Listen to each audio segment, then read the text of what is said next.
ବାଲେଶ୍ୱର ଜିଲ୍ଲା ମୁଖ୍ୟ ଚିକିତ୍ସାଳୟରେ ସୁରକ୍ଷାକର୍ମୀଙ୍କ କାର୍ଯ୍ୟବନ୍ଦ ଆନ୍ଦୋଳନ। ବାଲେଶ୍ୱର ଜିଲ୍ଲା ମୁଖ୍ୟ ଚିକିତ୍ସାଳୟରେ କାର୍ଯ୍ୟରତ ସୁରକ୍ଷାକର୍ମୀମାନେ ଗୁରୁବାର ଦିନ ଏଲ୍&କେ ସିକ୍ୟୁରିଟି ସଂସ୍ଥାର ମନୋମୁଖୀ କାର୍ଯ୍ୟ ବିରୋଧରେ ପୂର୍ବାହ୍ନ 10ଟା ସମୟରେ ପ୍ରତିବାଦ କରି କାର୍ଯ୍ୟ ବନ୍ଦ କରିଛନ୍ତି। ଫଳସ୍ୱରୂପ ମୁଖ୍ୟ ଚିକିତ୍ସାଳୟର ସୁରକ୍ଷା ବ୍ୟବସ୍ଥା ଢିଲା ହୋଇଯାଇଛି। ସୁରକ୍ଷାକର୍ମୀଙ୍କ ଅଭିଯୋଗରୁ ଜଣାଯାଇଛି ଯେ ଗତ ଡିସେମ୍ବର 2025 ଠାରୁ ମୁଖ୍ୟ ଚିକିତ୍ସାଳୟର ସୁରକ୍ଷା ବ୍ୟବସ୍ଥା ଦାୟିତ୍ୱ ଏଲ୍&କେ ସିକ୍ୟୁରିଟି ସଂସ୍ଥା ଗ୍ରହଣ କରିଥିଲା। ମାତ୍ର ସମ୍ପୃକ୍ତ ସଂସ୍ଥା ଦାୟିତ୍ୱ ଗ୍ରହଣ କରିବା ପରଠାରୁ ସୁରକ୍ଷାକର୍ମୀଙ୍କ ବିଭିନ୍ନ ପ୍ରକାର ହଇରାଣ ହରକତ କରିଆସୁଛି। ଏହି ସଂସ୍ଥା ସୁରକ୍ଷାକର୍ମୀଙ୍କୁ ସଠିକ୍ ସମୟରେ ଦରମା ଦେଉନଥିବା ବେଳେ ସେମାନଙ୍କ ଇପିଏଫ୍ ଓ ଇଏସ୍ଆଇ ଟଙ୍କା ମଧ୍ୟ ଜମା କରୁନାହିଁ।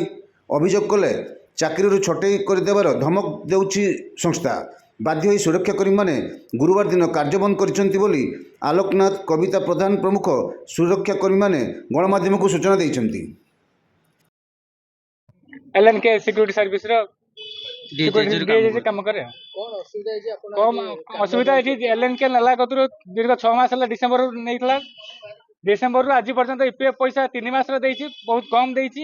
दरमा प्रत्येक मास हमको धमका होची माने 22 तारीख 20 तारीख एक धमकीला प्रत्येक मास एप्लिकेशन देला को जाकी दउछन दरमा न नहीं दउना कहलार धमकीला को कहउछन हम काढी दबा जे कहउछ हम विरुद्ध रे बढ़ा दरमा गवर्नमेंट 2 मास डिक्लेयर कलानी 2 मास दरमा बढ़ा दरमा दउना 2 मास 3 मास गोटे ड्यूटी फास्ट दिन जॉइन कले गोटे ड्यूटी पैसा काटी की रखछंती देई नाहती आज पर्यंत ना हेटा कहला को ना हेटा दिया होबनी सेटा हम कटी की रहिबो एडी को चलैछंती आ मनमुखी शासन चलैछंती एसआईपीएफ जमा करूनाहती कम दिया होची 3 मास रे मिलची 1106 टका लेखा मिलुची 1106 टका।